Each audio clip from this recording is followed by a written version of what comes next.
You are working, you mentioned it a moment ago, on an animated version of Dr. Dolittle. Why that property, Christian? It's Yeah. 100 years old. Rex Harrison did it. Robert Downey Jr. did it not long ago. Hasn't it already been done?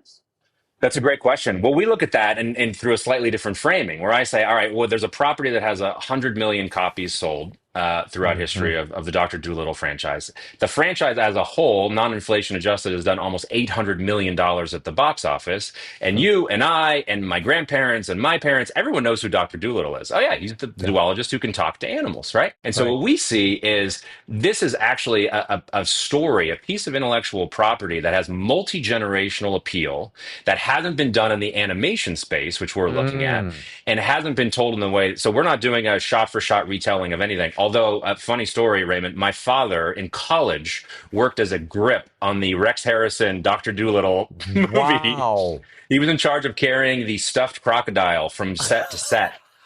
So he's going to have a little Easter egg in the back of our film, but we see it as a story that also is an amazing vehicle. It's a toy box for us to work in and for us Mm. to use and say, how can we tell a story here about vocation? How can we tell a story about real friendship?